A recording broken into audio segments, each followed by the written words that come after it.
afternoon, ladies and gentlemen. Welcome to the second of our spring events, what we insist on calling seminars. I don't know why they're called seminars, since they're not that, but for want of a better word.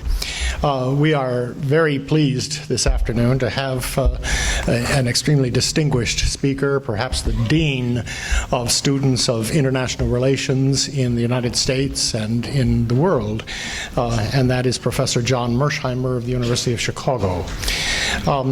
We will proceed this afternoon. As many of you who have been to our events are familiar with the agenda. Professor Mearsheimer will make some remarks. He will then stand for Q&A.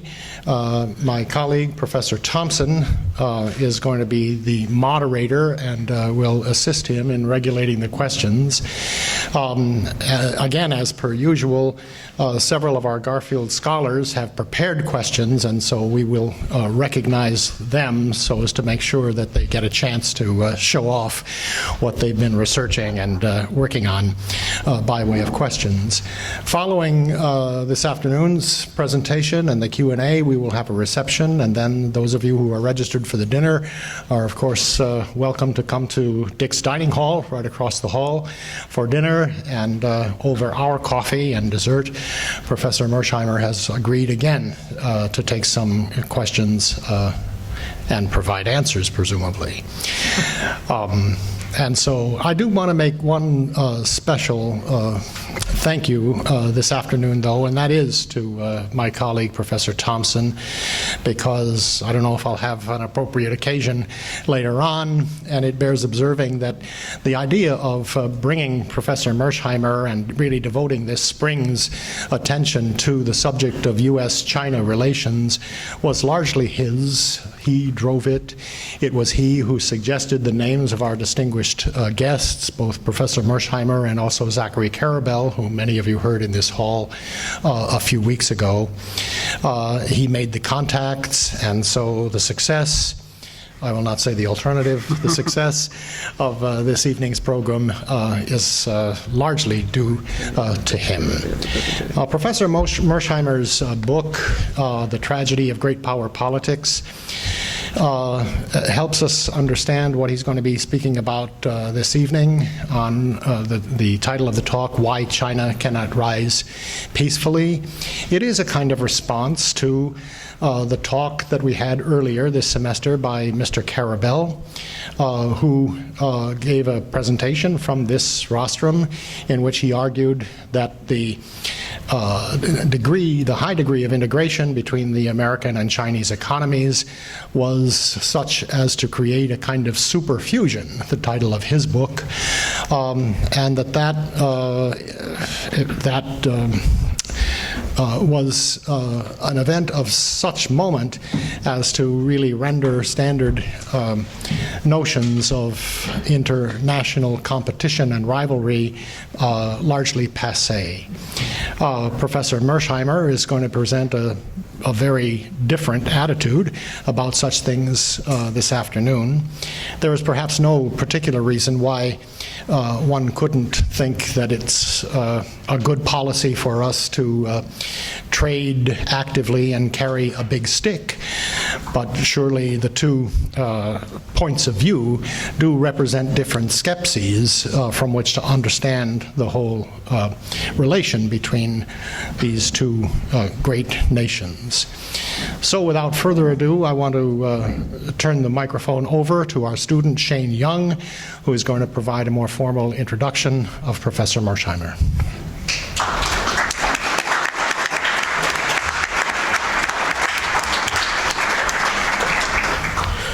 John J. Mearsheimer is one of the foremost figureheads in international relations today using the realist approach. In his book, The Tragedy of Great Power Politics, he unveils his take on the work of former realists, a theory known as offensive realism. Other than The Tragedy of Great Power Politics, Mearsheimer has written 4 other books. In 1983, he published Conventional Deterrence. This won the Edgar S. Furness Jr. Book Award. 5 years later, he published Little Heart and The Weight of History. I've already mentioned The Tragedy of Great Power Politics, but I did not mention that it won the Joseph Lepgold Book Prize. In 2007, Mearsheimer and Stephen Walt published The Israel Lobby in U.S. Foreign Policy. It is a New York Times bestseller. His most recent work, published only last year, is Why Leaders Lie, the truth about lying in international politics. Not only does Mr. Mearsheimer write books, but he has written quite a number of articles as well. Some of his well-known articles include Why We Will Soon Miss the Cold War, China's Unpeaceful Rise, and most recently, Mr. Obama Must Take a Stand Against Israel over Iran. John Mearsheimer is not only an author, but also a professor. He received his PhD from Cornell University in 1980, and merely 2 years later, he made his home at the University of Chicago, where he has taught ever since. He is the R. Wendell Harrison Distinguished Service Professor of Political Science and the co-director of the program on international security policy. Some of the courses he offers include Foundations of Realism, Liberalism, and American Foreign Policy, and Nationalism in the Age of Globalization. A figure such as Professor Mearsheimer is surely to attract attention. Most recently, an article titled Why John J. Mearsheimer is Right About Some Things was published in The Atlantic by Robert Kaplan, a national correspondent for The Atlantic and a senior fellow at the Center for New American Security. The article details intricacy of offensive realism, the China-U.S. relationship, and the reactions to some of Professor Mearsheimer's works. The author cites the intellectual acuteness demonstrated by Professor Mearsheimer by stating, even as Mearsheimer is attacked whenever he publishes something, a recent book on why diplomats are forced to lie, or a recent essay decrying both liberal and neoconservative imperialism, he breaks new ground. And now, without further ado, I present to you the man I just described, Professor John Mearsheimer.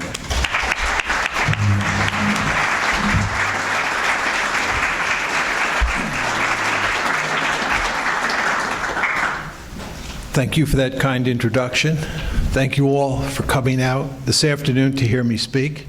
It's actually a thrill to be here at Hiram College and to speak about the subject of China's rise. I would especially like to thank James Thompson for inviting me. I want to start off by making two preliminary remarks and then giving you my story about China's rise.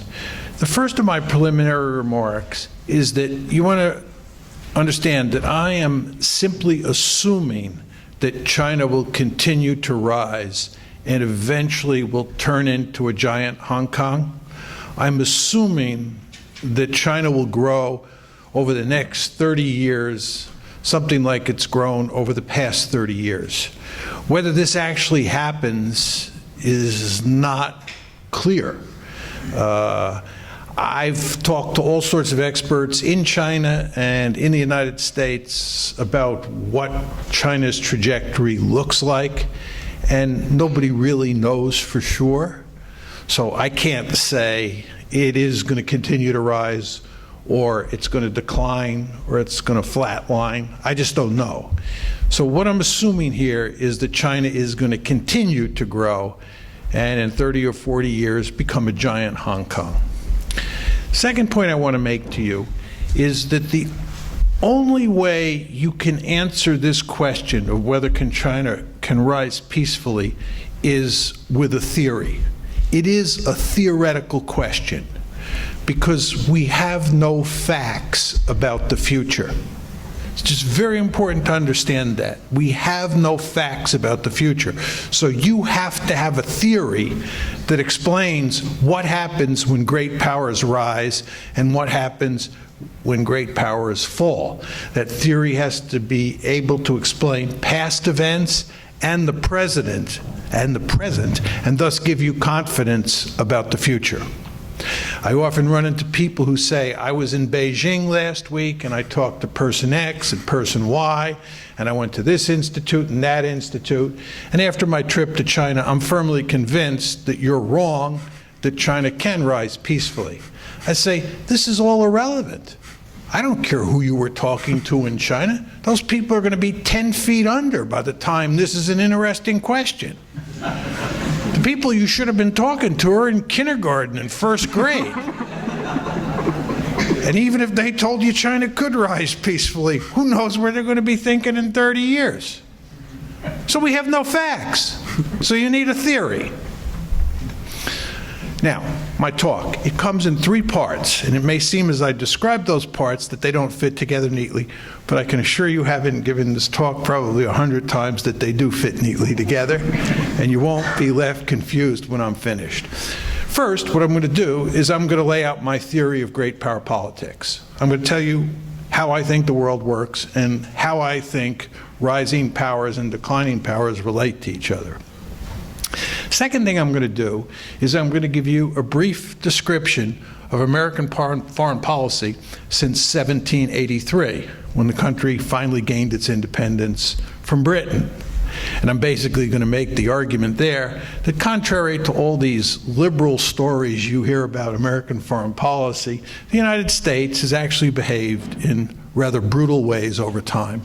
And its behavior reflects very clearly the theory that I just laid out for you. Because again, you have to understand that for you to be confident in my theory, you have to believe that it is reasonably good at explaining the past. So again, the second part of my story has to deal with American foreign policy since 1783, and what I'm trying to do is convince you that the theory that I laid out in the first part makes eminently good sense.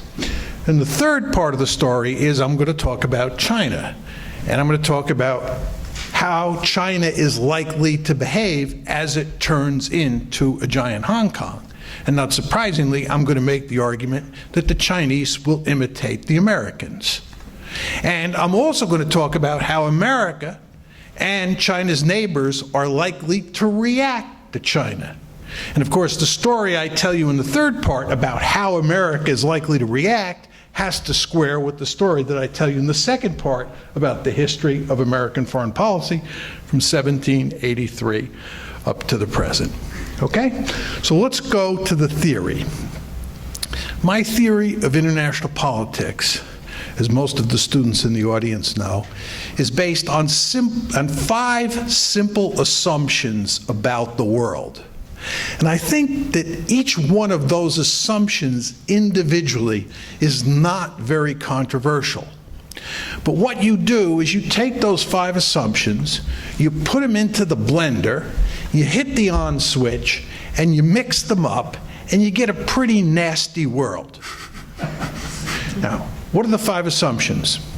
The first assumption is that states are the principal actors in the international system, and they operate in an anarchic system. Or to put it slightly differently, they operate in anarchy. Anarchy, as many of you know, does not mean murder and mayhem. Anarchy is simply the opposite of hierarchy. It means that there's no higher authority that sits above states. States are like pool balls on a table. That's what anarchy is. It's an ordering principle. So my first assumption is that states are the principal actors and they operate in an anarchic environment. Second assumption is that all states have some offensive military capability.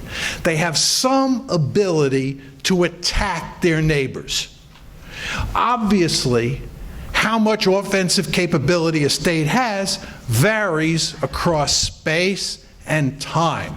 The United States obviously has one heck of a lot of offensive capability. Luxembourg obviously has remarkably little offensive capability.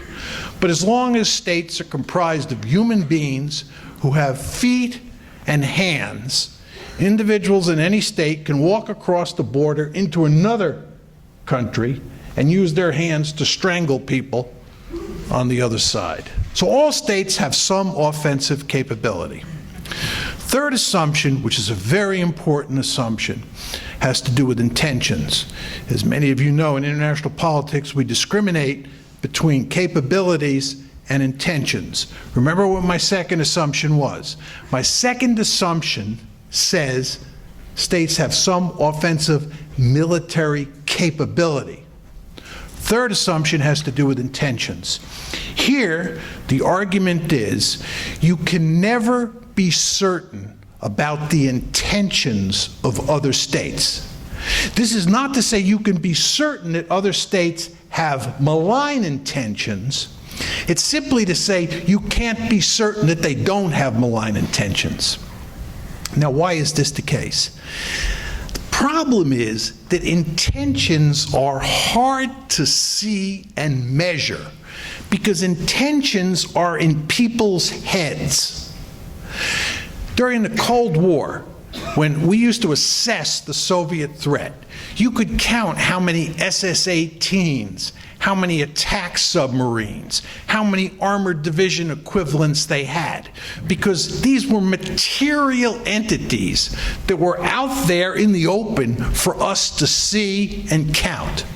But we could never figure out and reach any kind of meaningful agreement on what Soviet intentions were. Was Stalin bent on conquering all of Europe? Did Khrushchev care about dominating Europe? Were the Soviets an expansionist power or a status quo power? We had endless debates about this and never resolved the matter. Why? Because how could we tell? Intentions are in people's heads. Some people say, John, you're wrong. It's hard, for sure, but just listening to what people have to say, reading their documents, looking at their behavior, you can discern with relatively high confidence what their intentions are. If I give you that, if I say, okay, that's true, I still then have a Sunday punch left that I pull out. And that is to say, you can never know what future intentions are. So even if you could figure out what intentions are today, you cannot tell me what future intentions will be. What are going to be the intentions of the American president in the year 2020? You don't even know who's going to be the president in 2020, much less what he or she's intentions are going to be. So even if you think, contrary to what I think, that you could figure out what intentions are today, you can't figure out what those intentions are in the future. This assumption is important enough that I want to drive it home by talking about something that has nothing to do with international politics, and that is divorce. When any two people get married, they think that they love each other and that they're going to live happily ever after. And I believe in most cases, probably the vast majority of cases, they do love each other when they get married. But as you know, we have a 50% divorce rate in the United States. That means that over time, the intentions of individuals in 50% of the married couples changes. And in some cases, you get a war of the roses, where one party wants to kill the other party. All of this is to tell you that the intentions of individuals in marriages toward each other change over time. And there's no way you can foresee with a high degree of certainty whether the person you are marrying will love you as much in 20 years or 50 years as he or she loves you at the moment. This is a very depressing thought, I think, but nevertheless true. The same basic argument applies to international politics. You could be living next door to a country today that you are confident has benign intentions towards you, but there is no way you can be certain that that country will have benign intentions in 20 or 30 years. Again, this is not to say you can be certain that that country will have malign intentions. It's simply to say you can't be certain it won't have malign intentions. Three assumptions on the table. Anarchy. States live in an anarchic system. No higher authority. 2, all states have some offensive capability. 3, can never be certain about intentions, and certainly future intentions. Fourth and fifth assumptions, very straightforward. Fourth assumption is that the principal goal of states is survival. This is not to say it's the only goal of states. It's simply to say it is the primary goal. And the reason it is the primary goal is because if you don't survive, you can't pursue the other goals. Common sense. Fifth assumption is that states are rational actors. States are strategic calculators. States are good at figuring out reasonably smart strategies for how to survive in an anarchic system. So the fourth assumption is survival, fifth assumption is rational actor. Now, as I said earlier on, you take those 5 assumptions, you put them in the blender, you hit the on switch, and you get big trouble. First thing you get is fear. States fear each other. Level of fear varies from case to case for sure, but states fear each other. Why do they fear each other? 2 reasons. First of all, states worry that they'll wake up one day living next door to a country that has a lot of offensive capability and offensive intentions. You worry that you'll end up next door to Imperial Germany or Nazi Germany or Imperial Japan. Second reason that states fear other states is because if you get into trouble in the international system and you dial 911, you know who's at the other end? Nobody. Why? Because it's an anarchic system. There's no higher authority that you can turn to when trouble starts. So fear is pervasive in international politics. Second point, states quickly understand that it's a self-help system. As my mother used to say when I was a little boy, God helps those who help themselves. It's a self-help system. You can never depend on anybody else. Old Prime Minister Benjamin Netanyahu from Israel was over here last week and talked to President Obama. He talked to the AIPAC conference. That was a point that he drove home time after time. Right? Israel, in the end, has to take care of itself. It can only depend so much on the United States. I found this hardly surprising. And this is a viewpoint that's not peculiar to Israel. It's certainly a principle that the United States understands. It's a self-help world. Third form of behavior that you get when you mix up those assumptions is that states, in this world where they fear each other and they understand it's a self-help world, they quickly conclude that the best way to survive, and remember survival is your principal goal, is to be very powerful. To put it in colloquial terms that I grew up with in New York, it's to be the biggest and baddest dude on the block. Because when you're really big and bad, nobody screws around with you. In the playgrounds of New York City where I operated, if you were Joe Frazier, nobody would dare fool around with you. If you were John Mearsheimer, you were in trouble. You want to be big, you want to be powerful. How many of you go to bed at night worrying about Canada or Mexico or Guatemala attacking the United States? Right? The point is you want to have weak neighbors. You want to live next door to Imperial Germany? You want to live next door to the Soviet Union? Or would you rather live next door to Costa Rica or Canada? It's an open and shut case.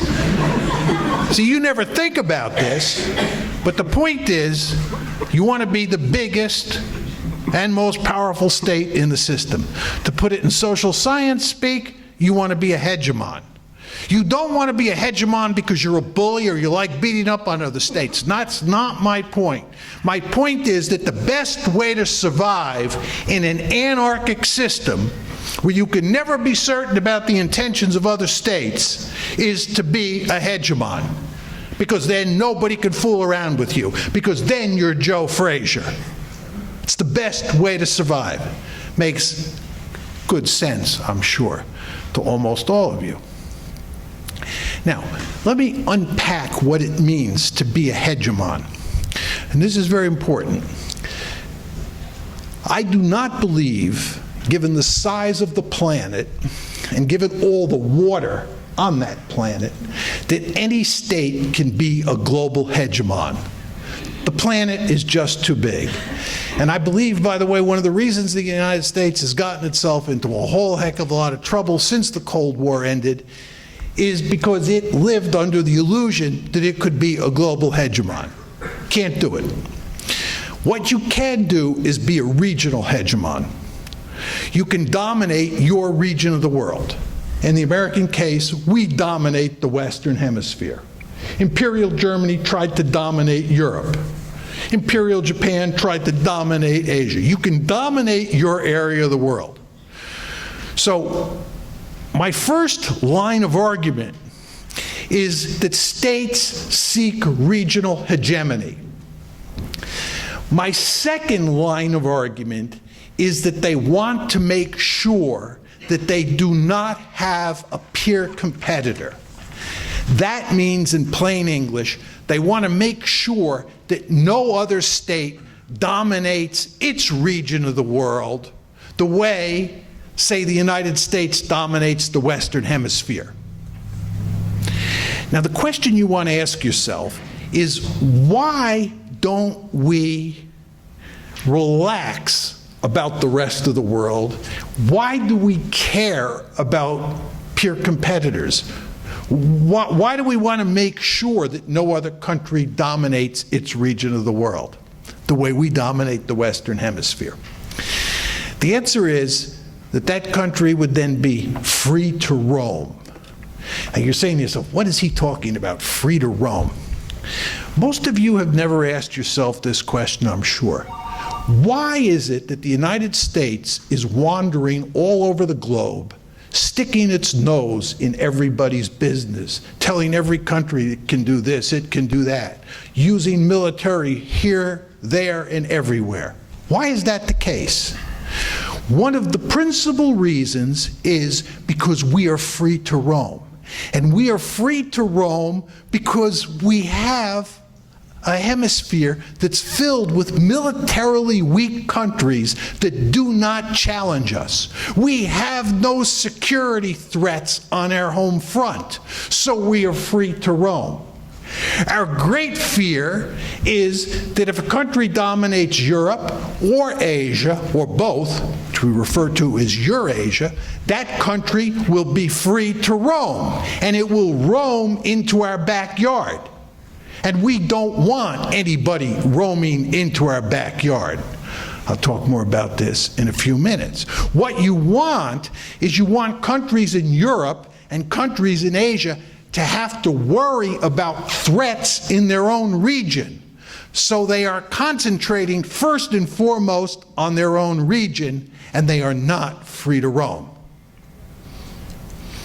So again, my argument is that in an anarchic world where you can never be certain about the intentions of other states, what you want is to be a regional hegemon, number one, and number two, you want to make sure there are no other regional hegemons in the system, because those other regional hegemons will then be free to come into your backyard.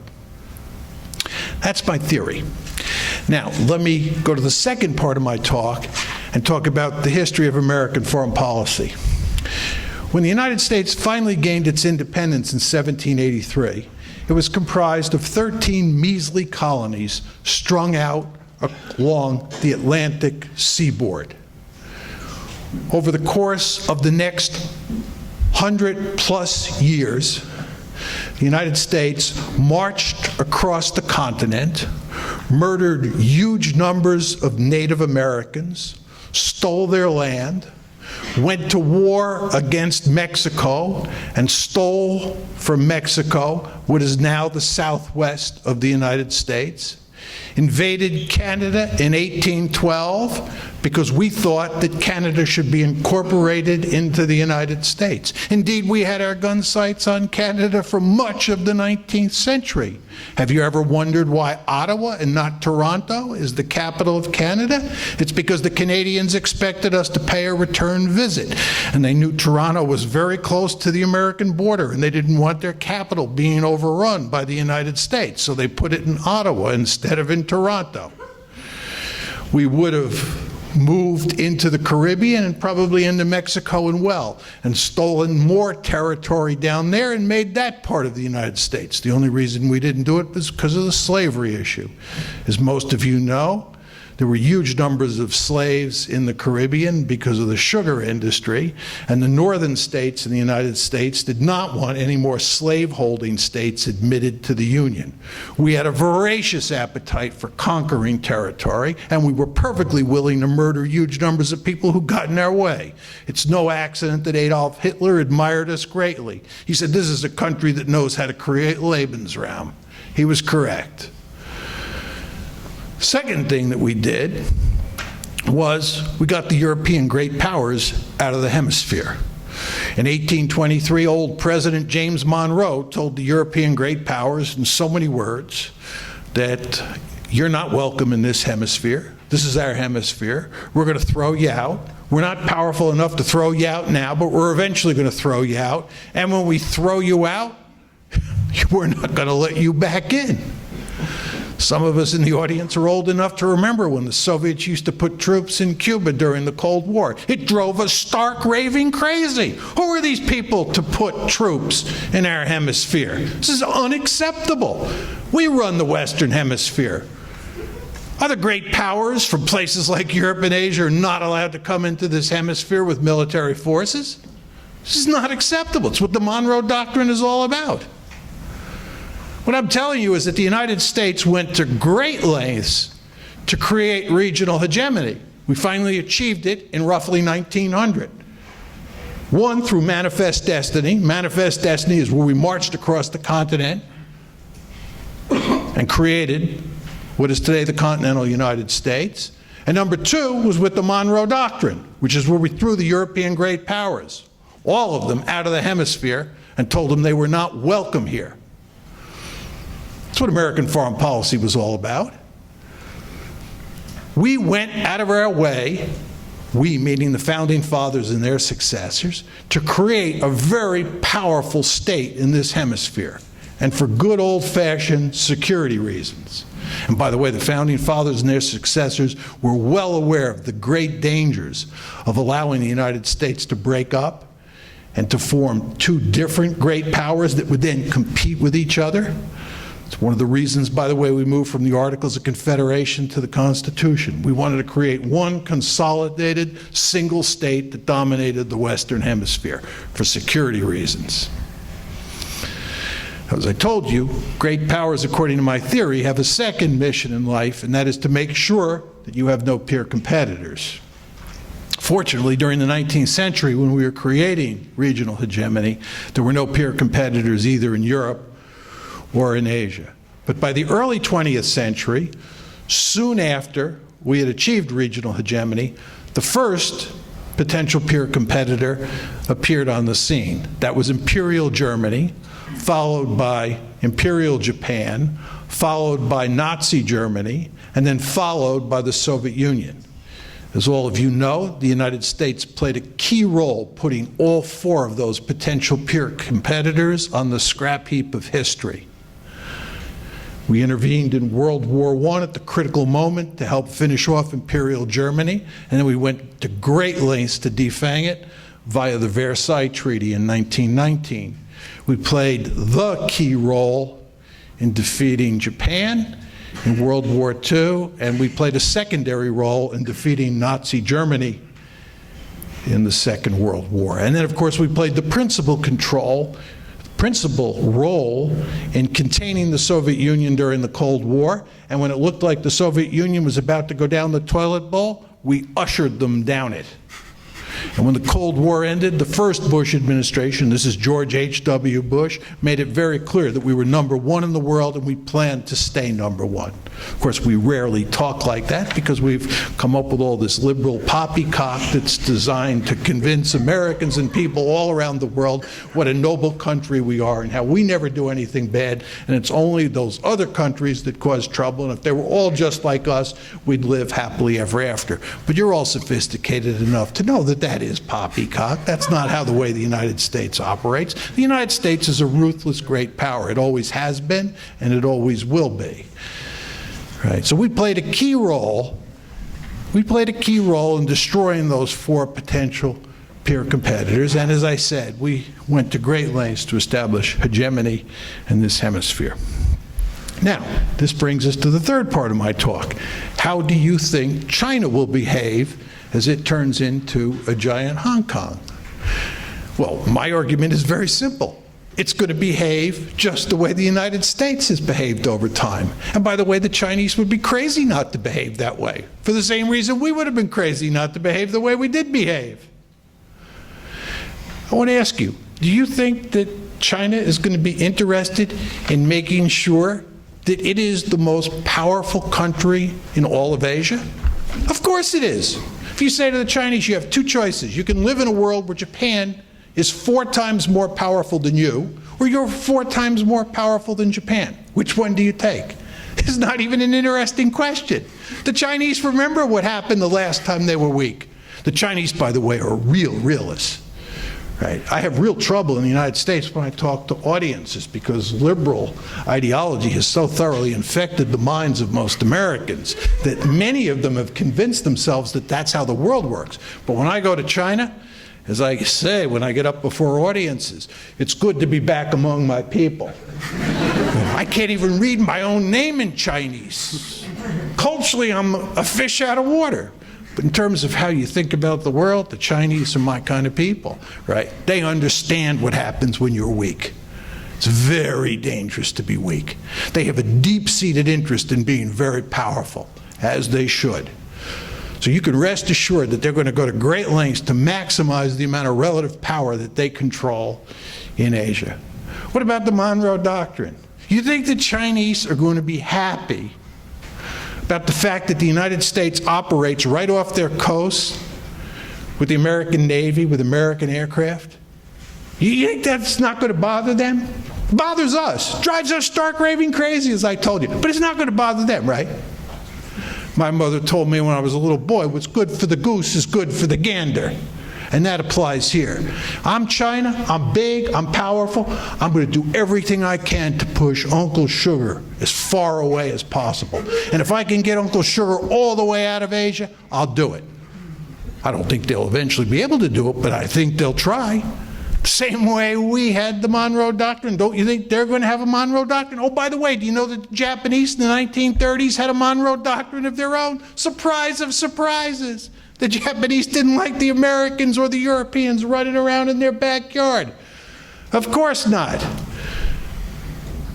You know, the Chinese have been acting up over the Yellow Sea and over the South China Sea. We could already begin to see hints of the fact that they don't like our Navy right off their coast. This is hardly surprising at all, right? So what am I telling you? What I'm telling you is the Chinese are going to imitate us, and they're going to try to dominate Asia. This is not to say they're going to go on a rampage.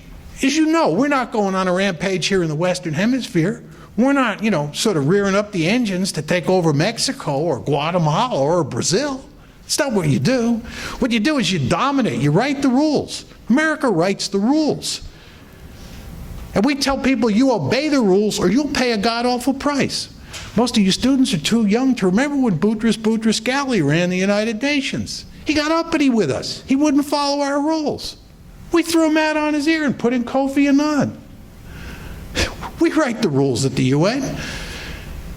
And if we don't like the rules, we either ignore them or rewrite them. That's what being America is all about. We're very, very powerful. The Chinese will do the same thing in Asia. They will write the rules, if they can.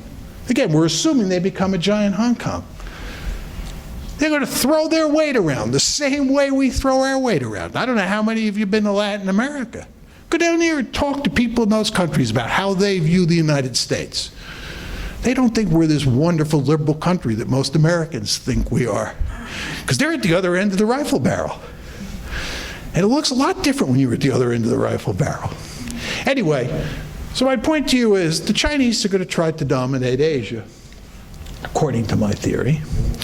And that brings us to the question of how do you think China's neighbors and the United States are likely to react? We already see a ton of evidence that China's neighbors are scared stiff of the Chinese. This includes the Singaporeans, This includes the Taiwanese, this includes the Indians. I often say, with regard to India, you go to students and you say, why are India and the United States such close friends today? And as you would expect in liberal America, the answer is always, it's because they're both democracies, right? And I always say, can't make that argument because we were bitter enemies during the Cold War and we were both democracies. Something has changed, right? And it's not our political systems, it's the fact that the Soviet threat went away and the new threat that is looming on the horizon is China. And the Indians are really scared of the Chinese. They have outstanding border disputes, and they're very worried over there in India about the Chinese Navy coming through the Indian Ocean. That's what's driving the Indian-American alliance, not the fact that both of them are democracies. So you can see the balancing patterns already beginning to take shape. And this brings us to the Americans. What are the Americans likely to do as China gets more powerful and begins to assert itself more and more in the Asia-Pacific region? The answer is quite clear. I gave you the theory, and we've got a ton of empirical evidence from the 20th century. The United States does not tolerate peer competitors. The United States will go to great lengths to contain China. We will not allow China to dominate Asia if we can. No accident that old Barack Obama was out in Asia at the end of 2011 talking about the pivot toward Asia and making all sorts of noise about containing China. That's just what you would expect. And of course, the United States will put together a balancing coalition, and that balancing coalition will include South Korea, Singapore, Australia, India, Japan, Russia, and we'll go to great lengths collectively to contain China. Now, there's one more point on this whole containment strategy. One of the real problems, and you want to keep this in mind, is the security dilemma. And many of you in the audience, especially the students, know all about the security dilemma. The security dilemma basically says that anything a state does to defend itself invariably looks offensive to the other side. So what's going to happen here is that the Chinese, seeing Barack Obama come to Asia and talk about bolstering America's defenses in the Pacific, will interpret that as offensive in nature. And they, of course, will take certain measures, military measures, to defend themselves. But we will see those measures they take as offensive in nature and feel that we therefore have to take more defensive measures to counter them, which the Chinese will see as offensive in nature. Again, the essence of the security dilemma is that what one state does for defensive purposes appears to the other state to be offensive in nature. So any time, and watch this in newspapers over the next 20 to 30 years, any time the Chinese build a new weapon system or increase the size of their defense budget, we will say that is evidence of their offensive intentions. And of course, they will look at us through the same framework. And the end result is you get this spiraling of tensions between the two sides.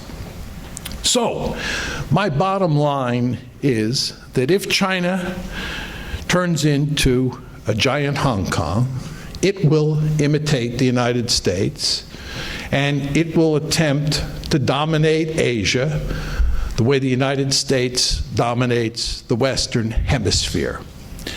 Moreover, the United States will go to great lengths to prevent China from dominating Asia because the United States does not tolerate peer competitors. This all will lead to an intense security competition between the United States and China, which will have a very real potential for war between them. Let me conclude by pointing out that, as I said in the very beginning, my argument is based on a particular theory of international politics. There's no way you can predict what you think will happen with regard to China's rise without a theory. So the story I have told you tonight is built around my realist theory of international politics. However, as many of you know, our social science theories, all of them, are imperfect instruments. And my sense is that the best theories we have in international relations get it right 75% of the time and are wrong 25% of the time. And assuming that my theory is one of the better theories out there, this means that I'm right 3/4 of the time, but wrong the other 1/4 of the times. Let's hope that I'm wrong. Thank you.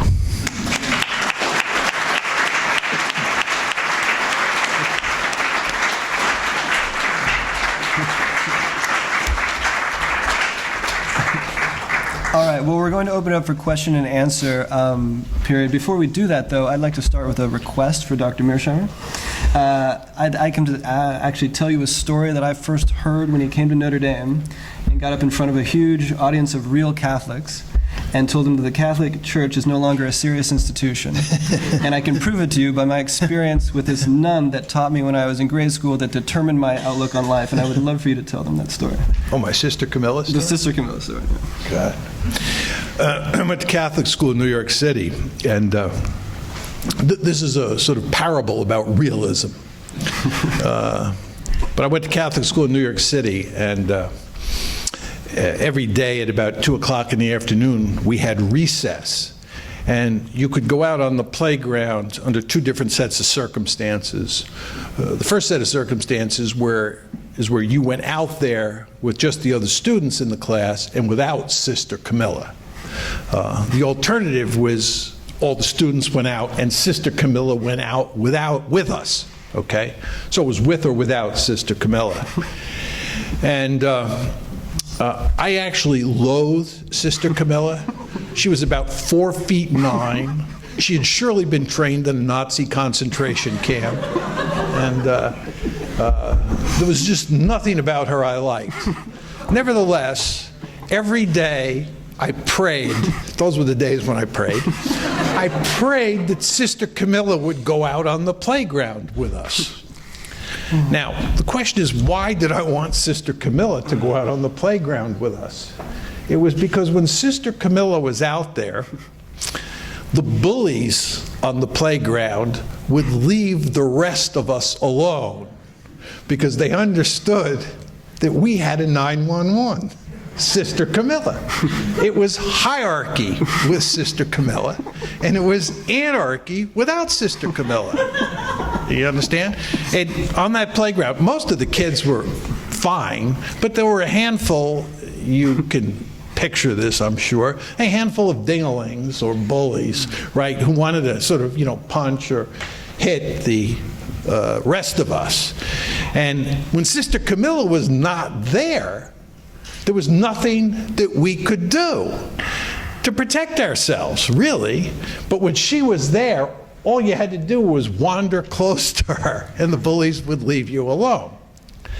Now, to take this a step further, every day when I used to walk home from school, I used to imagine, I could still see this as clear as day, walking home in New York City, I used to imagine that I was Floyd Patterson. Most of you, I'm sure, don't even know who Floyd Patterson was, but he was the heavyweight boxing champion of the world. I think he was dethroned by Muhammad Ali, who was Cassius Clay at the time. But anyway, and I used to just envision myself as Floyd Patterson duking people out. Now, I'm not the sort of person, in all honesty, who likes to beat up on people. I'm actually a very unusual person in that I like to kick up and kiss down. Most people like to kiss up and kick down. I'm the opposite, so I'm not into beating up people. So the question is, why was I imagining that I was Floyd Patterson duking people out? It's because I intuitively understood that had I been Floyd Patterson out on that playground, I talked about Joe Frazier because I figured most people who knew Joe Frazier is not Floyd Patterson. But I was thinking in terms of Floyd Patterson because I would have then been the regional hegemon, or the playground hegemon, if you want. All of this is to say that when you don't have hierarchy, right, I got to tell you one other story. I'm in the park one day, and there's this very attractive young woman who I know because she has a daughter who is the same age as my daughter. And she dresses very stylishly, she's very attractive. And so I was talking to her, and I don't know how we segued into this, but she told me she was an expert with a shotgun. So I said to her, Julie, you know, I'm really shocked to hear that you're an expert with a shotgun. How can that be, you know? And she told me that she grew up in California, out in the middle of God's country.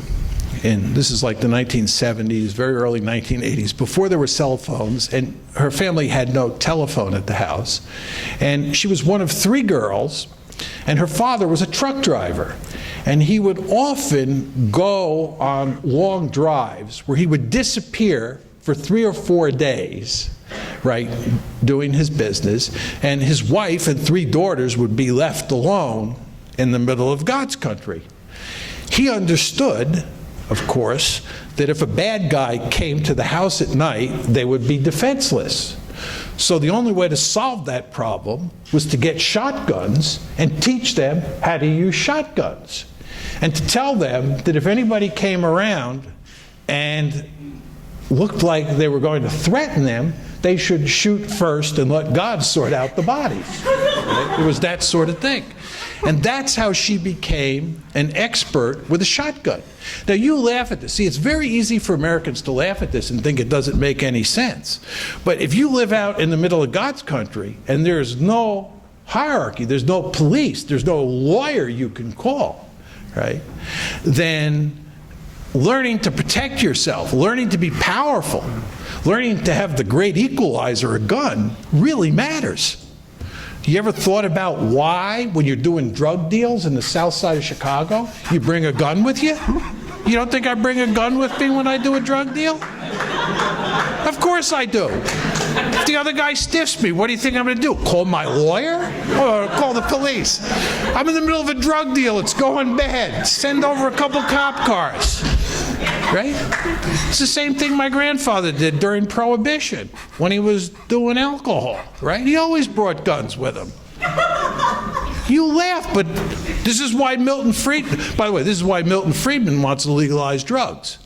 He wants to legalize drugs because he wants to take, or he did want to legalize drugs, now he's passed away, because it takes the violence out of drugs.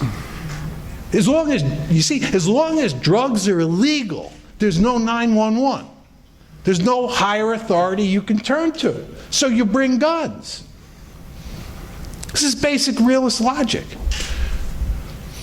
Anyway, sorry for going on, but it does drive the point home very clearly.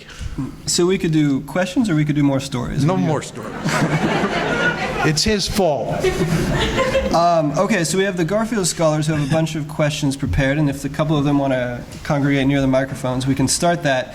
But before we do that, Professor Kortansky mentioned our previous guest, Zachary Karabel. I think it's probably useful just to illustrate a little bit more clearly, or a little bit more fulsomely, what exactly Karabel's point was, because it is exactly the opposite of Dr. Mearsheimer's. And this is what our semester is about, is trying to figure out this very important question from 2 completely different perspectives. What is the future of the U.S.-Chinese relationship? Someone in the audience can tell us, who was at that talk with Karabel, if you had to put it into one word, what Karabel's claim is about what makes the world work and what you should study, what is that one word, one thing? Exactly. As you can see from Dr. Mearsheimer, there are other perspectives. But I would guess that most people in this room, at least those of you who have not taken international relations, that's what you think, that that's the way the world works. It's about money, and if you understand money, you can understand everything. Most people think that way. It's part of why we have to bring Dr. Mearsheimer here, is to give a very strong rendering of an alternative viewpoint. What is Karabel's claim in terms of how you can use history to understand the future? What did he say about that? can't really, Yeah, you said you can't, and why can't you? well, he didn't really give us an answer. He's just like, I can't predict the future. Well, but he said at any given moment, what? See if some of you were there at the dinner, might remember this. You were all focusing on something, yeah. Was this the idea that different time frames or different contexts, and so it's not comparable? And even more than that, he said at any given moment, the world is so complicated that anything can happen. And therefore, the search for patterns, and therefore the use of theories to explain those patterns, is in some ways a fool's activity. It's not going to be useful. But if that's true, you can't predict the future. Exactly. I mean, it may be true, but if you think that, then you can't predict the future. And my view is if you can't predict the future, you can't tell a happy story, right, that you're highly confident in, then you want to make sure China doesn't rise. Exactly. And we're like a tag team here. We should do this, bring Karabel, sit him right here in between us. But this leads on to the final point, which is that Karabel did try to tell a happy story. He basically said that the world is so complicated you can't come up with predictions, which I suspect most people believe. But he nonetheless, like most people, wanted to tell a story. And it was a story that went very much in line with what you'd expect from someone who's made a lot of money selling stuff in China. What did he say is the likely outcome of future Chinese-American relations? Lenzo, since you just mouthed it. Best of friends. And he said that there's going to be a stopping mechanism to keep these two states from doing what John Mearsheimer just illustrated. There's going to be a logic that prevents them from getting into a major showdown. What is that logic? When one goes down, so does the other. The other. And then as a result of that, the economy of one goes down, the other's goes down. It's like mutually assured destruction economically. Most people think that. Most people think that economics will determine that, in fact, these two countries have too much to lose. They will not get into a war. Now, I'm just going to cite one book, which many of you who have had classes with me have heard me cite before. And those of you who haven't, this will actually be useful. There's this guy named Norman Angell who wrote a very famous book called The Grand Illusion. And the whole point of this book was that the economies of Europe are so intertwined that it would be insanity for them to ever go to war. It would make no sense. They will never do it. And as some of you know who have taken my class, when was that book written? 1911. For years, people have thought that you will not have a war if you have economic interdependence. Maybe we won't, maybe we will, but this is so important why we're here today talking with Professor Mearsheimer. It's important to hear the alternative viewpoint. So, since so many of our questions for Mearsheimer today, Professor Mearsheimer, have been crafted, they were crafted on behalf of thinking about questioning Dr. Karabel, they've now been retooled to be presented to Dr. Mearsheimer. I think it's important for you to understand that background of where these questions from our Garfield scholars are coming. So on that note, if we could have the Garfield scholars to the mics, we'll have at least a handful of these, and then we'll open it up for everybody.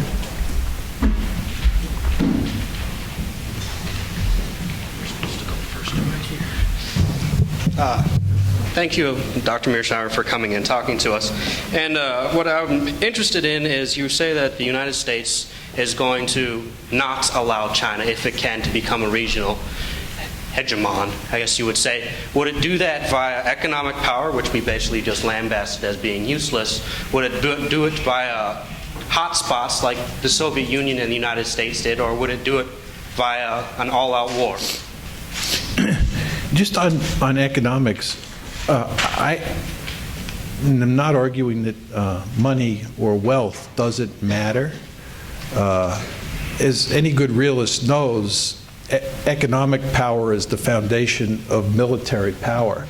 I believe the two most important ingredients of military power are wealth and population size. So I don't for one second want to be identified with the view that money doesn't matter. It's terribly important to be rich, and it's terribly important to have lots of people. And the reason that the Chinese scare us at this point in time is they have a lot of people, and they may have a lot of wealth in the future, and that will make them very potent. So I'm not arguing that wealth doesn't matter, okay? The question is, how do we contain China? One question that often pops up in these discussions is the matter of whether or not the United States can do damage to the Chinese economy. I think the answer is no. I think that almost everybody who has looked at this has come to the conclusion that we can't contain China by hurting its economy. And you also raised the possibility of going to war against China to prevent its rise. This is the preventive war strategy. I think despite all the interest in this country these days in fighting preventive wars in places like Iraq and Iran, we are not going to fight a preventive war against China.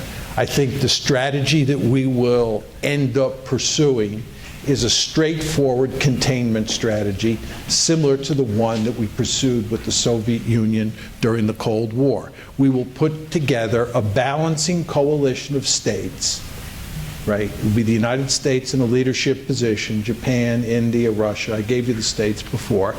And we will, in effect, encircle China for the purposes of containing it, much the way we encircled the Soviet Union. So I think that that is how we do it. Okay.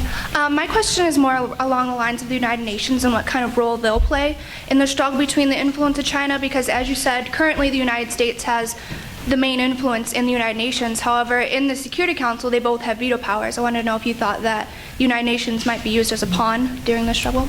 Yeah, well, during the Cold War, the United Nations was of little value in settling or helping to settle disputes between the United States and the Soviet Union because, as you correctly pointed out, we both had a veto. And if China were to rise and a competition were to set in along the lines that I described, it would be very hard for either side to use the United Nations for its advantage simply because the other side would veto anything that its opponent was pushing. So I think that the United Nations is not going to be a very effective tool for us. I think that 30 or 40 years from now, when we look back, the period between 1989, when the Cold War ended, and probably about 2010, that roughly 20-year period will be seen as the heyday of the United Nations. And that's because the United States will have been so powerful relative to everybody else during that period. The Chinese will have not risen yet. Remember what desperate straits the Russians were in the 1990s. So we, the United States, was able to use the United Nations quite effectively, or has been able to use the United Nations quite effectively in that period from 1990 up to, I guess maybe up to the present. But even there we're having troubles. You know, the Russians and the Chinese basically checkmated us on Syria because they thought we played games with them over Libya. So even there, the United Nations has been of limited value. But I think, for the reasons you gave, that if China continues to rise, the United Nations will not be very helpful. I just want to make one other quick point on the UN. One of the real problems with the UN is that the UN reflects the distribution of power in the world in 1945 when it was created, and it doesn't reflect the distribution of power today. Germany is not a member of the Security Council, Japan's not a member of the Security Council, India is not a member of the Security Council, and there's no country from South America, most appropriately Brazil. But I think if you were going to refashion the Security Council today, you would want to include Germany, Japan, India, and Brazil. But you can't, for political reasons I'm not going to get into, get any one of those through. I had a question. Sorry. As Professor Thompson mentioned, I did some research. Before this question. I found another scholar who disagrees with your containment ideas. Charles Glasser argues that the United States will reassess its alliances with Taiwan, with South Korea, and with Japan once China ramps its nuclear strike capabilities to the point where it could successfully have second strike capabilities against the United States. How do you respond to that? Well, I just think he's wrong. Can you justify this? Pardon? Can you justify saying he's wrong? Well,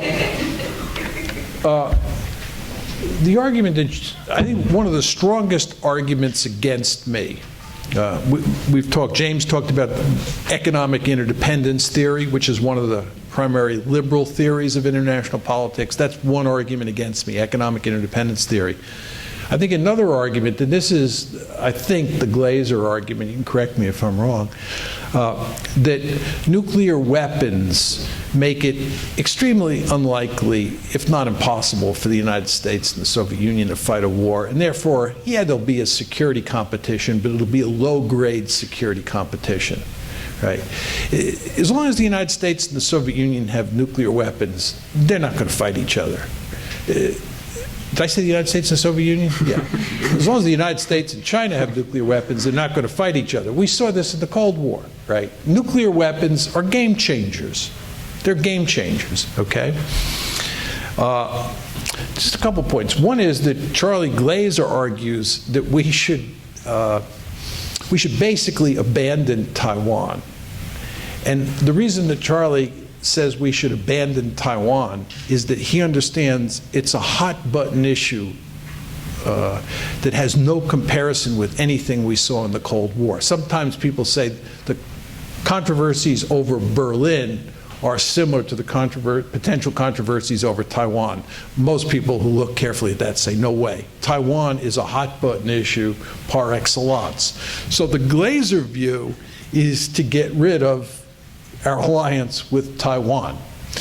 But what, in effect, he is saying is that it is possible we could end up in a shooting war over Taiwan. Right. Let me just take this a step further. This deals with economic interdependence theory. Many people argue. This is the most popular argument I run up against in China, against me. When I go to China and give this talk, this is the argument that I get most often. It's the economic interdependence argument. We're hooked on capitalism. You're hooked on capitalism. We're all getting rich. Who would dare kill the goose that lays the golden eggs? But the Chinese will tell you that if Taiwan were to declare its independence, they would go to war over Taiwan, even though that would mean war with the United States. And what the Chinese are telling you is that politics trumps economics. They're fully aware that a war over Taiwan would be economically disastrous, but they will do it because politics trumps economics. And of course, this is what Charlie Glaser understands, right? This is why he wants to cut our ties with Taiwan, right? What this tells you, though, is that even in a world of nuclear weapons, you can still have an intense security competition. Think about the Cold War. Think about the Cold War. We had an intense security competition, despite the fact that the United States and the Soviet Union both had nuclear weapons. So I would argue that economic interdependence in certain circumstances does dampen the likelihood of war. Nuclear weapons do dampen the likelihood of war, but they don't take that possibility off the table. You more or less answered my question already, but could you elaborate on what this offshore balancing approach to containment would look like? And alongside that, do you think the United States will continue to increase its military presence in the Indo-Pacific region? Yeah, I am, in terms of what I think American grand strategy should be, an offshore balancer.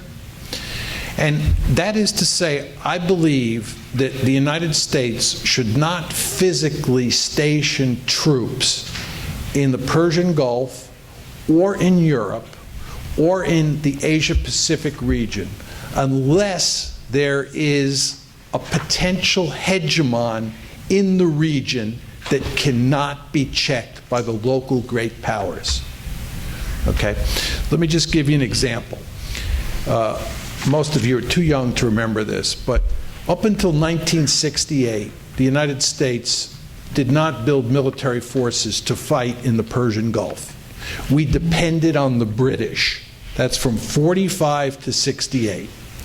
In '68, the British, because the sun was setting on the British Empire, said, we can't defend the Persian Gulf anymore. So to deal with that problem, we jumped into bed with the Shah of Iran. And the Shah became our boy, okay? He did our dirty work in the Gulf from '68 to '79.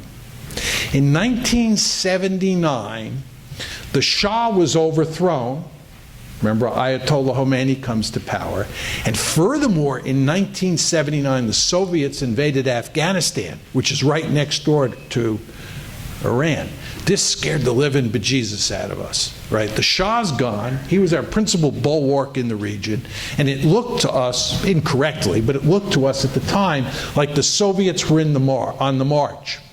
So our great fear was that the Soviets shared a border with Iran, would come over the Zagros Mountains and go down and take the Iranian oil supplies at Khuzestan. So we had to deal with this. So what we built was the Rapid Deployment Force. It was started under President Carter and then finished under President Reagan. The Rapid Deployment Force, starting in '79. It's the first time the United States built ground forces and air forces designed to go into the Persian Gulf. But it was a rapid deployment force. We had what was called an over-the-horizon capability. We kept those forces out of the region, right? And we didn't insert forces into the region unless we absolutely had to. And what we did was we put them in and then we took them out. That's what offshore balancing is all about. You stay offshore. Okay? Then we had the first Gulf War in 1991. And the Clinton administration, which came to power in January 1993, made a fatal mistake and kept those troops in the region. We didn't pull them out after the '91 war. We pursued a policy of dual containment. And then, of course, the Bush administration foolishly adopted a policy of regional change where they decided they were going to invade countries all over the region and turn them into democracies. An offshore balancer would never have done that. You go in, you do your dirty work, and then you get out. Okay? So that's the Gulf. Let's talk about Europe. When the Cold War ended, John's an offshore balancer. You know what I would have done in Europe? I would have taken every troop out of Europe.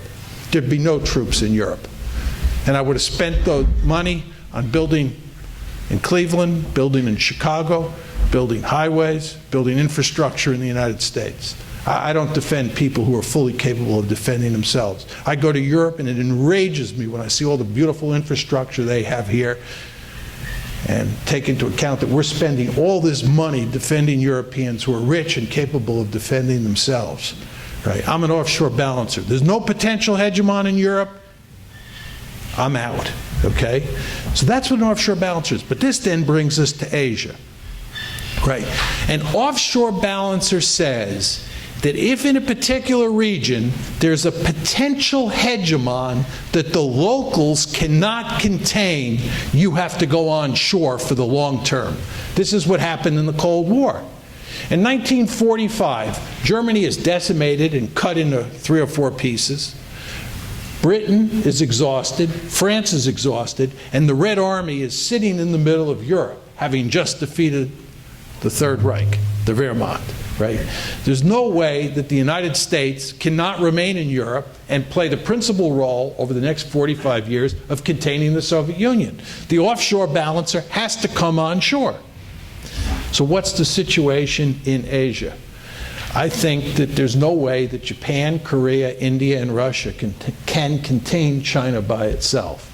So I think that what's going to happen is that the offshore balancer, Uncle Sugar, is going to have to be onshore in the Pacific region over the next however many decades to contain China if it continues to rise. Hello. According to Dr. Jay Bryson, a very respected global economist, America has nothing to worry about when it comes to China.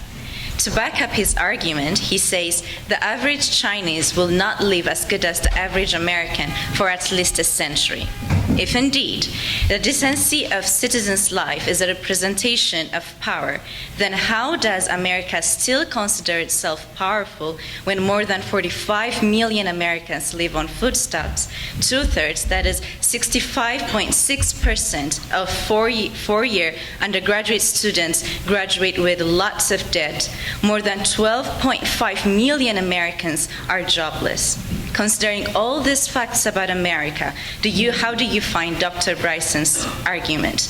Shouldn't America worry about its own unsatisfied citizens more than China? Because we all know that the capacity of unsatisfied citizens.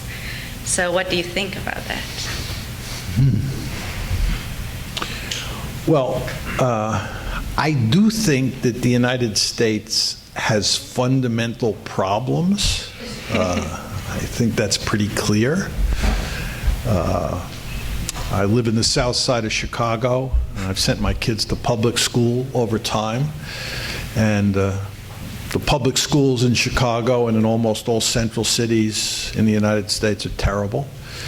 I think that the cost of a college education has become prohibitively high, and there's no question that all sorts of college students graduate with huge amounts of debt. There is just a lot wrong. The question you have to ask yourself is, how does this play out over time? Do you think the United States has fatal flaws that mean that its economy is not going to continue to grow in the future the way it has in the past? And then how do you think about the Chinese economy? You know, there are lots of people in China who you can talk to who tell you an even gloomier story about China. And they say, therefore, you don't have to worry about the Chinese threat because it's never going to materialize, because there are all these problems that China faces.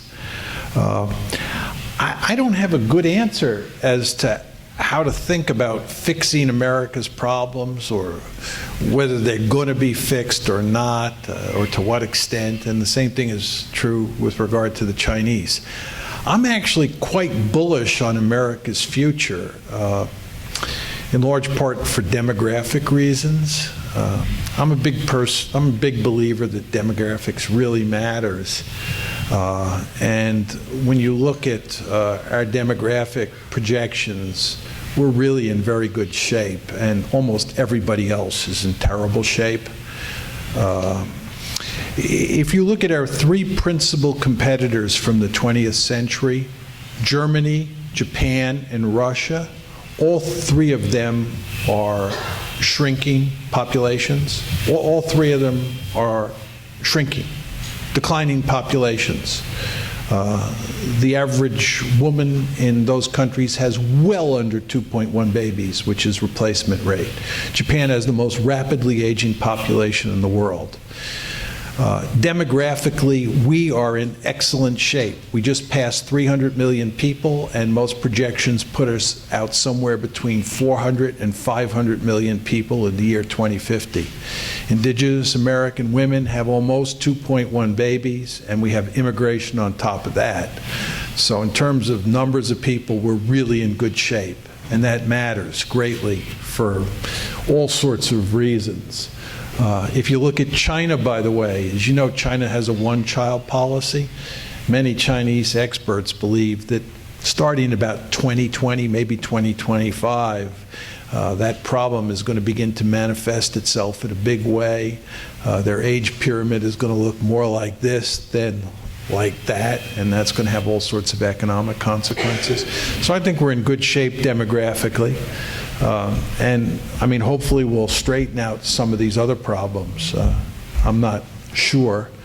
But if you're going to tell me that the United States has problems that it should worry about at home and not get so exercised about the Chinese problem, my response to that is it's not an either-or matter, right? The fact is the United States has to worry about foreign policy, and it has to worry about what's happening on the home front.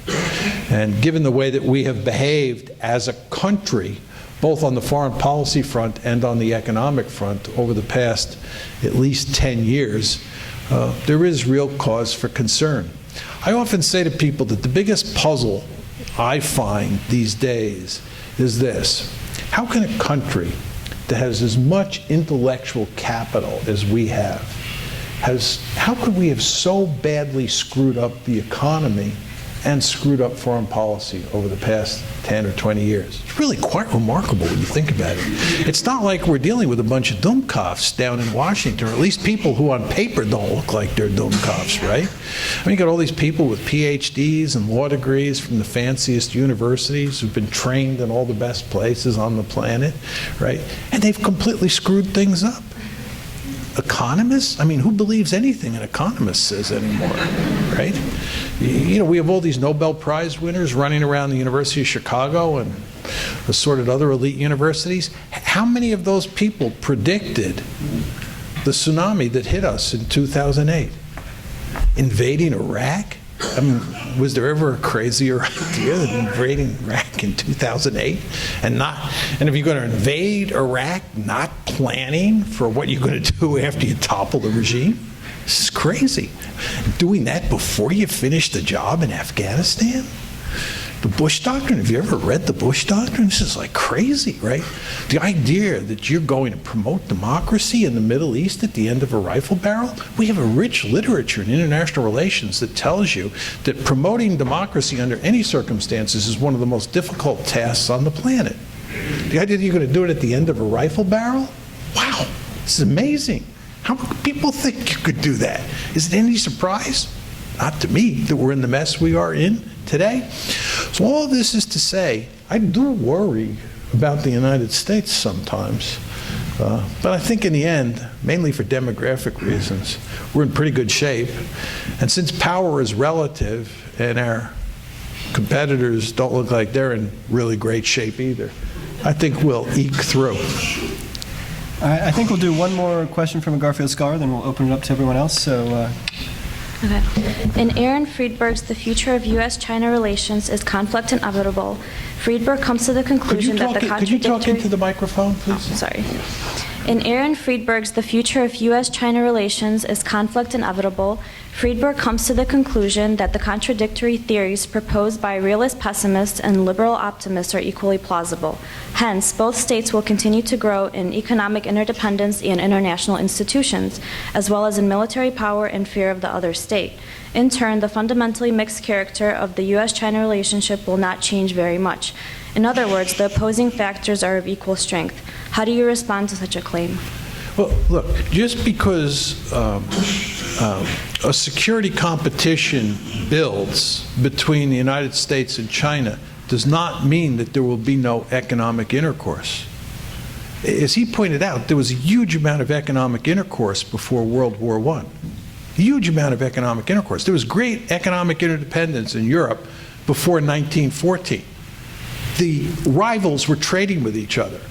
I don't know how many of you know this, but between August 1939, which is when the Soviet Union and Nazi Germany formed an alliance. This is the famous von Ribbentrop-Molotov Pact, August 1939, and June 22nd, 1941.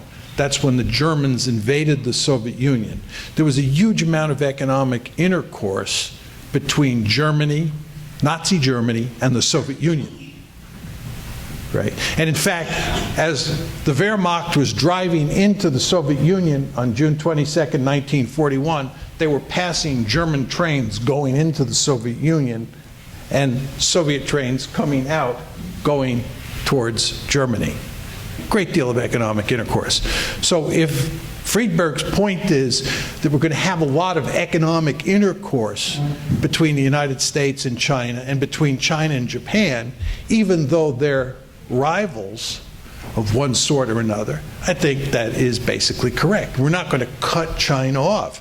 As I said in response to the gentleman's question much earlier, we have concluded that there's no way we can damage China economically, and therefore we will continue to trade.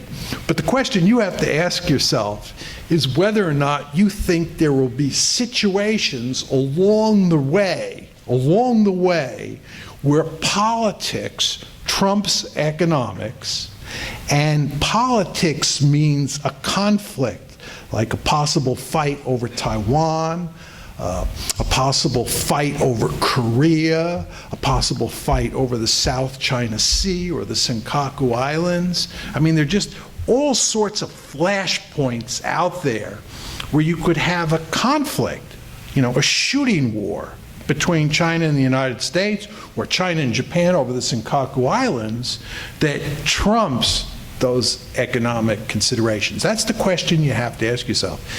Another point you want to keep in mind is that a lot of people think that just because you have economic relations between two countries, those economic relations always lead to positive outcomes for both sides.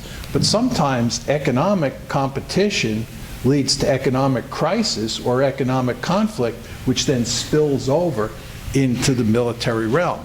So it's not clear that economics always points in the direction of peace. Okay, so anyone from the audience, feel free.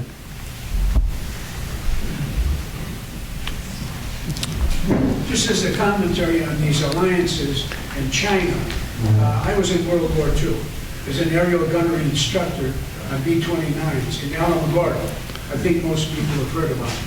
But I noticed, and I was a financial advisor called Stockbroker in '79, and I told my clients then, I said, in the past 35 years, America sits at the pinnacle, financially, militarily, and the export of cultural debasement. We've got everybody rocking and rolling all over the world. But I says, when you look at it, Germany, our former enemy, now our ally, we rebuilt with a Marshall Plan. Japan, we taught them how to make quality, and they in turn taught us how to commit character. As we twist the knife and blood oozes, and the Japanese jumps up on an island and yells Banzai, Tokyo sends them the Western Union message. We don't do that in America. It's Americans. Well, I said, we'll get our shop in order. And in effect, when you looked at it, I said, in the next 50 to 100 years, in '79, you have China with 1 billion, 200 million people, very intelligent, very industrious, very clever. In the Mideast, you had pre-biblical vendettas. Nobody knows who killed our Marines in Beirut. And in Poland, you had a dual confrontation, a God versus godless, and an economic one, where the Poles said, you pretend to pay us, we pretend to work, and we have to moonlight to make a living. Well, what happened since? A Polish Pope inspired people, and as a result, an electrician jumped the fence in Gdansk, and voila, they brought down the Iron Curtain bloodlessly. In the Mideast, we've still got pre-biblical vendettas, and China's eating our lunch. We've got to solve that. I think we will. There's no place to hide. Yeah, I just want to make one comment on that. Very interesting set of comments.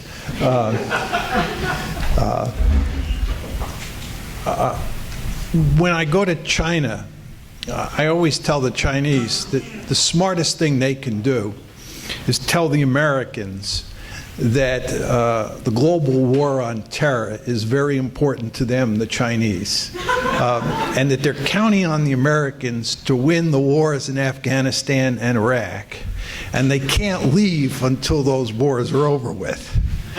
And I tell the Chinese that they also want to say that they like the Bush Doctrine, and they think it would be a good idea if the United States invaded more countries in the Arab and Islamic world.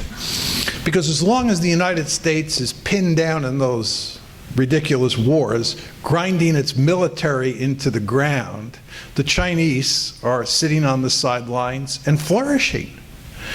I talked before about when the Soviets invaded Afghanistan in 1979.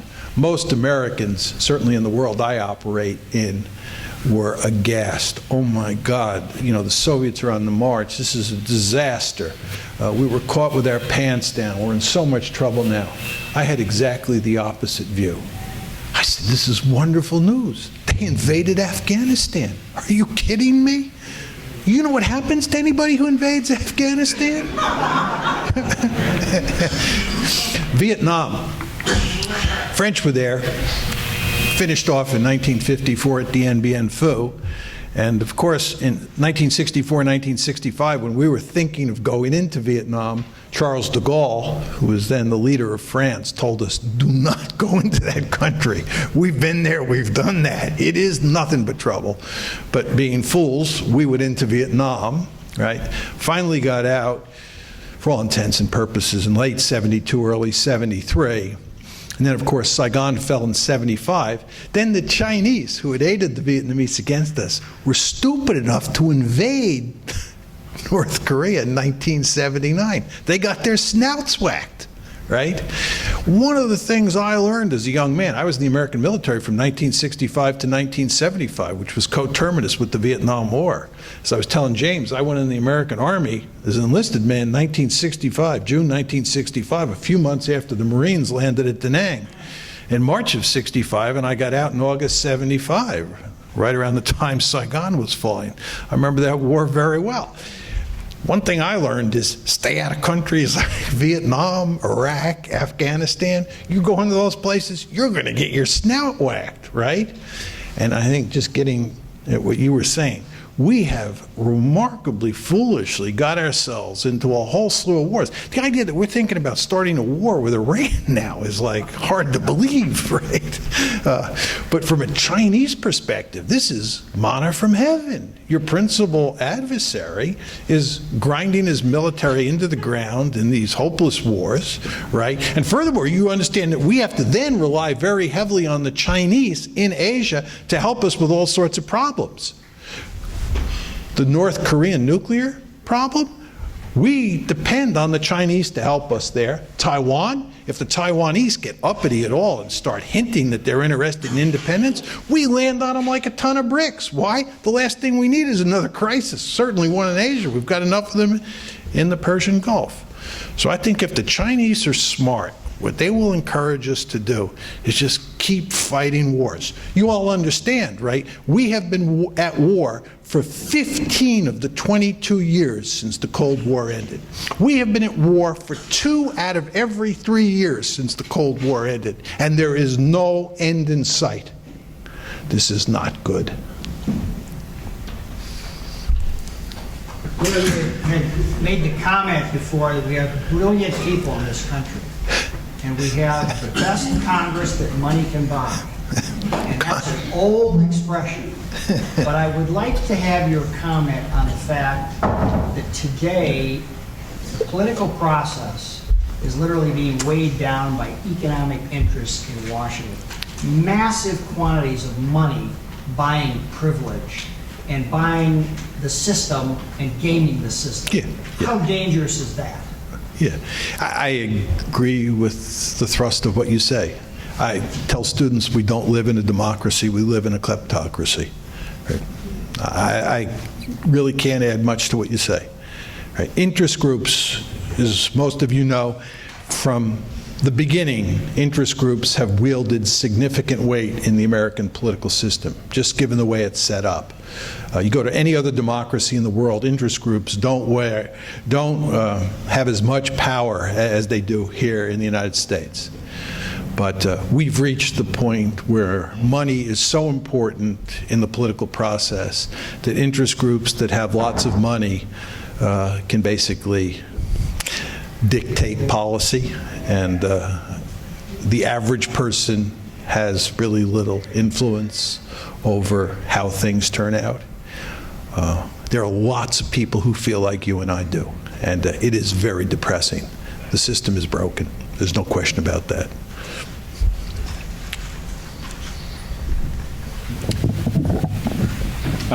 Well, first of all, I'd like to, this is very short, I'll simply talk loudly. Personally, thank you for coming out. It's been a wonderful presentation, very informative, I feel. And my question to you stems from my own studies here at this college. For several thousand years of Chinese history, we see that they are a shattered and then reformed people that largely fight amongst themselves and really sort of view themselves as pre-existent over other countries. And from everything that I personally have seen in my own studies, I've seen that they largely concern themselves only with matters inside their own borders and the security therein. So the statement that China could not perhaps rise to a regional hegemon peacefully is something which, according to their own history, which, as you've already said, cannot be used as a 100% view of the future, is something that I would like a little bit more clarity on in what exactly you mean by peace. Because, as we know, peace can mean a lot of things. However, the lack of peace doesn't necessarily have to mean war. And I find that the idea of China and America specifically going at each other with either weapons of any kind seems dubious to me personally. So when you say that they can't rise peacefully, do you allow for the fact that perhaps it was simply a political butting of heads, or that perhaps we can become our own separate regional hegemons without actual bloodshed? Yeah. Well, my argument is not that you're going to axiomatically have war. My argument is that you're going to have a security competition, much like you had during the Cold War, where both sides are going to build lots of military forces and run those military forces near each other in peacetime, and that you're likely to have crises that will run the risk of escalating to a shooting war.